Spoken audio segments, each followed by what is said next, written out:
ऐसी कहानी जो आपकी जिंदगी बदल दे। एक बिल्ली और लोमड़ी की। एक बिल्ली और लोमड़ी में अच्छी मित्रता थी। वे अक्सर एक साथ समय बिताया करते थे। साथ खाते, साथ खेलते और ढेर सारी बातें करते उनके दिन बड़े मजे से गुजर रहे थे। लोमड़ी खुद को बहुत चतुर समझती थी और जब भी चतुराई की बात चलती, वो बिल्ली को नीचा दिखाने का कोई मौका नहीं छोड़ती थी। बिल्ली को कभी कभी ये बात बुरी भी लगती थी, लेकिन मित्रता के कारण वह इन बातों को तुम नहीं दिया करती थी। एक दिन दोनों दोपहर के खाने के बाद एक पेड़ की छांव में आराम कर रहे थे। दोनों में बात चल पड़ी कि अगर अचानक कोई शिकारी जानवर उन पर हमला कर दे तो वे अपने बचाव के लिए क्या करेंगे।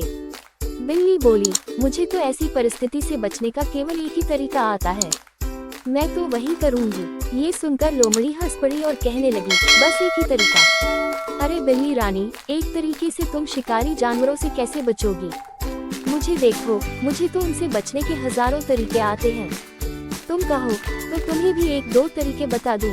बिल्ली बोली, नहीं, ज्यादा तरीके जानकार मैं क्या करूंगी? जो मुझे आता है वो अब तक कार्य सिद्ध हुआ है, मैं उससे ही अपना बचाव कर लूंगी। हाँ, वैसे भी तुम्हें वे सब तरीके सीखने में कठिनाई होगी, ताकि जो कम है। कहकर लोमड़ी हंसने लगी। बिल्ली को बात बुरी लगी। वह बोली, जो भी हो, उसी तरीके से मैं अब तक बचते आ रही हूँ। भगवान ने चाहा तो आगे भी बचूंगी।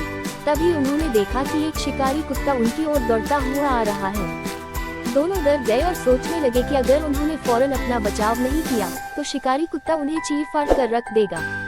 बिल्ली को तो ऐसी परिस्थिति में बचाव का एक ही तरीका आता था और उसने वही तरीका अपनाया। फौरन एक पेड़ पर चढ़ गई।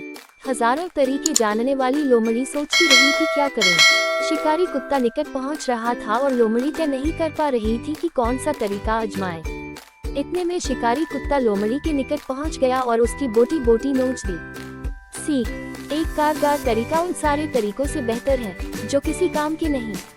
कहानी अच्छी लगी हो तो लाइक सब्सक्राइब करें ताकि नई नई कहानी आप सुन सके।